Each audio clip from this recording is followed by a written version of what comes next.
여러분께서는 지금 국민일보 해직기자 조상훈이 진행하는 국민라디오 아침 시사 프로그램 조상훈의 뉴스바를 듣고 계십니다.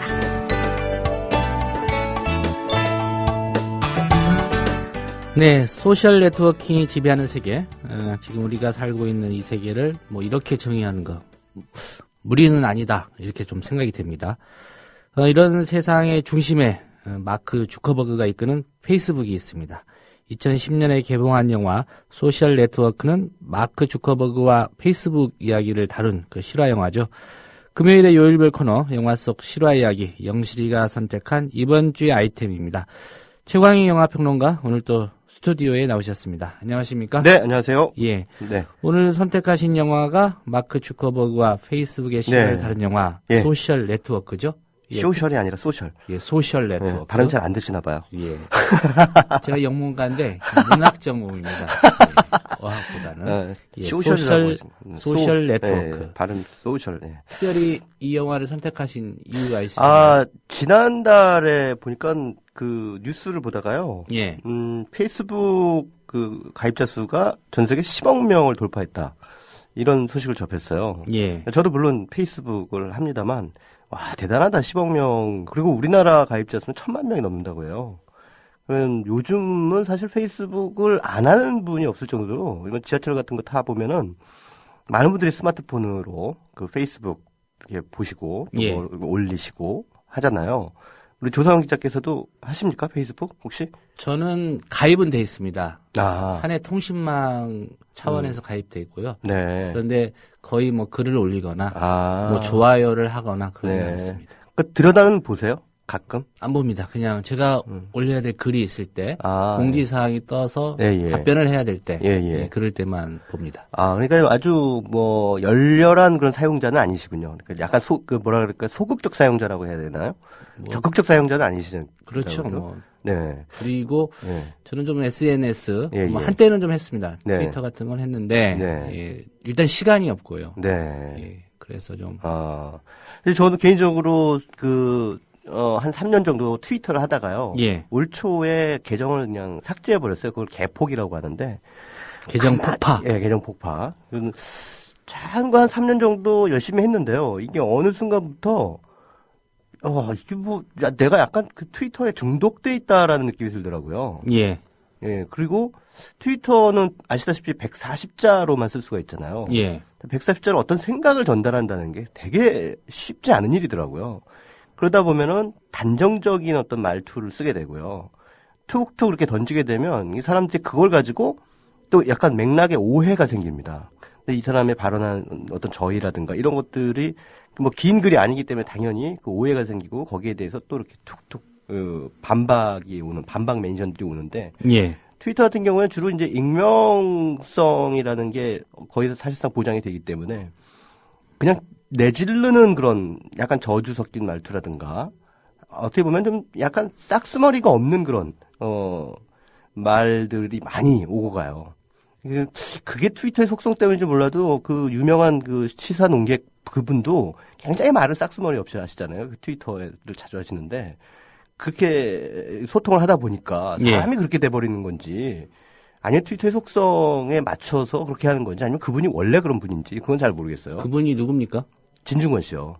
예. 되게 말을 저는 김용민 PD 얘기하는 줄 알고. 김용민 PD 트위터는 제가 팔로우를 안 해서 잘 모르겠는데 진중권 씨는 상당히 시니컬하게 말을 하는데 가끔 가다 보면은 좀 무례하다 싶을 정도로 이렇게 말투를 쓰는 경우가 있어요. 예. 아무튼 그것이 이제 트위터의 어떤 부작용이 아닌가 저는 그렇게 생각을 해서 그냥 없애버렸습니다. 트위터 자체를 없애버리는데 이제 페이스북은 하고 있습니다.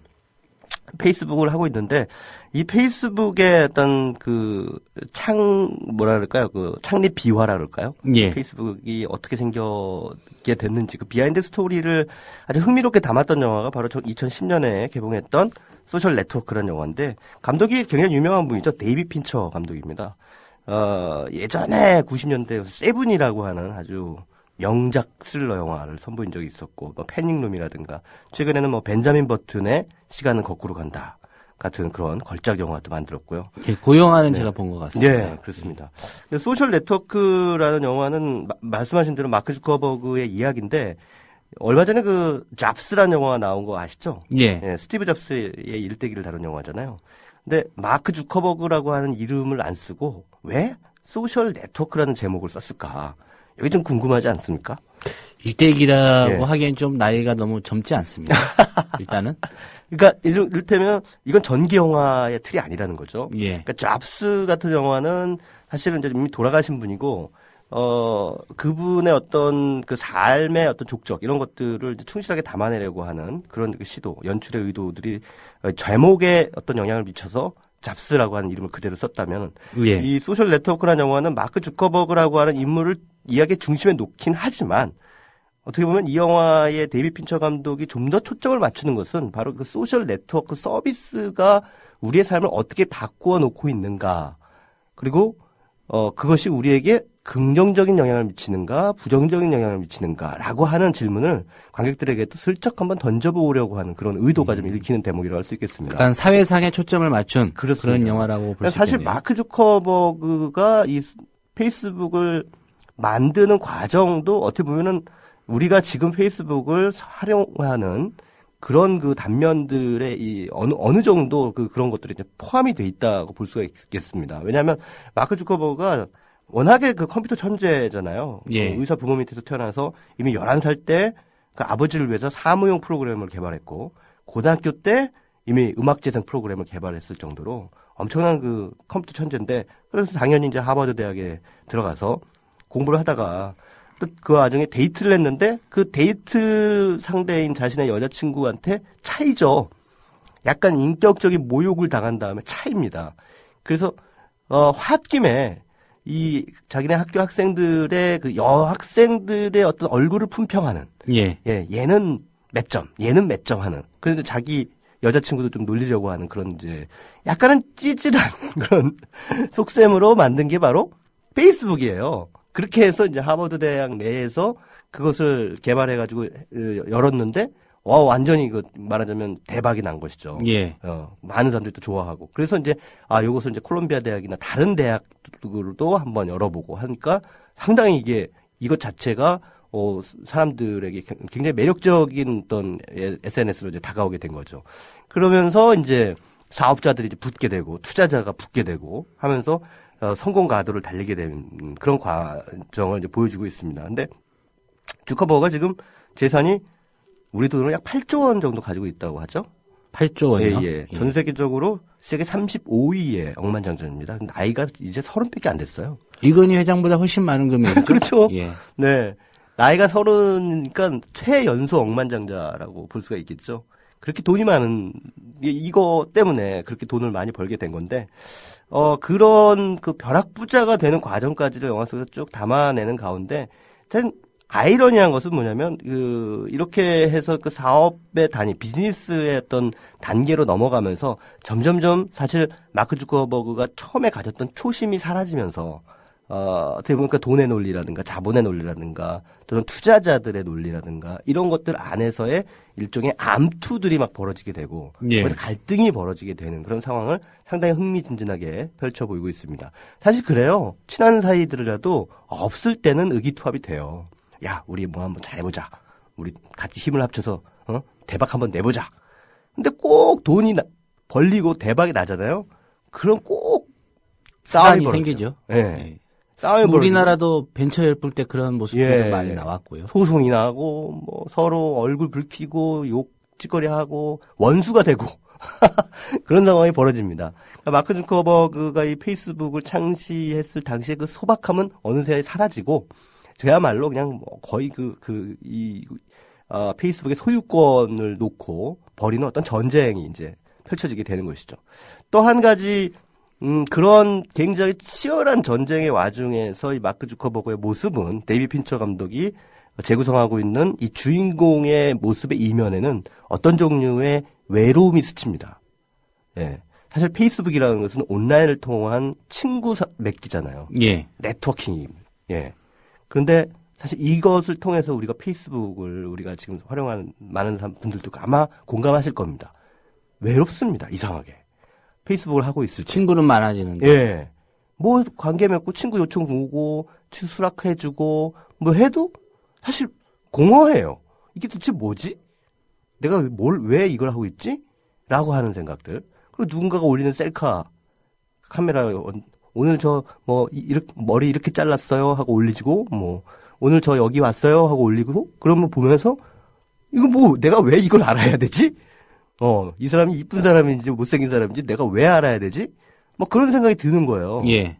그러면서 어느 면에서는 이 페이스북이 역설적이게도 사람들을 촘촘하게 연결시키지만 그 연결된 그 네트워크, 관계망이 오히려 사람들을 약간씩 소외시키는 그런 부분이 있다라는 거죠. 일종의 좀 역설이네요. 예, 역설입니다. 그래서 보면은 사실 전철 같은 거 이렇게 탔을 때 많은 분들이 페이스북을 하면서 거기 이렇게 뭐 스마트폰으로 하고 고개를 그냥 거의 핸드폰에다가 그냥 코를 박다시피 하면서 가시는 분들이 대부분인데 얼굴을 들어서 다른 사람을 잘 안 봐요. 예. 그러니까 서로가 서로를 소외시키고 있는 것이죠. 그러니까 이 소셜 네트워크라고 하는 가상 세계 속으로 사람들이 다 빠져들어가면서 실제로는 오프라인에서의 관계들은 점점점 좀 얄팍해지고 멀어지고 하는 그런 연대의 어떤 끈이 약해지고 예. 하는 그런 상황들. 이런 역설을 바로 이 소셜 네트워크라는 영화를 통해서 데이비드 핀처 감독이 우리에게 보여주려고 하는 것이 아닌가. 뭐 저는 그런 생각을 해봤습니다. 아주 흥미로운 장면이 있는데요. 뭐 이거는 스포일러라고 보기는 좀 어려워서 좀 말씀을 드립니다. 마크 주커버거가 엄청난 억만장자가 된 뒤에 혼자 회사에서 홀로 남아가지고 자기가 만든 페이스북을 물끄러미 쳐다봅니다. 그런데 자기를 찾던 한때 자기가 짝사랑했던 여자친구가 페이스북에 가입돼 있었다는 것을 검색을 통해서 알게 되죠. 예. 친구 요청을 보낼 것인가 말 것인가 고민을 하는 장면이 나옵니다. 자기가 만든 페이스북으로 자기를 찾던 여자친구에게 친구 요청을 보낼 것인가 말 것인가 하는 그런 그 고뇌를 하고 있는 이 마크 주커버그의 모습이 굉장히 상징적으로 이 페이스북이라고 하는 소셜 네트워크 서비스가 우리에게 무엇을 시사하고 있는 거, 어떤 역할을 하고 있는 것인가라고 하는 그런 화두를 던지고 있다라고 볼 수가 있겠죠. 예. 네. 뭐 저는 개인적으로 SNS 뭐 활발히 하지 않기 때문에 네네. 과거에 이제 후배 기자들 SNS 열심히 하면 너는 하루에 기사는 10매도 안 쓰는 것 같은데 SNS는 한 70매 하는 것 같다. 뭐 이런 얘기 한 적이 있습니다. 요즘 기자들은 또 SNS로 다 취재를 다 하더라고요. 예. 네. 우리 최강희 저 영화 평론가께서 추천해 주신 영화, 이 영화 보시면서 정말 이 SNS의 뭐 순기능 네네. 또 역기능 한 번쯤 고민해 보면 좋을 것 같습니다. 네. 네. 오늘 말씀 잘 들었습니다. 네, 고맙습니다. 다 함께 만들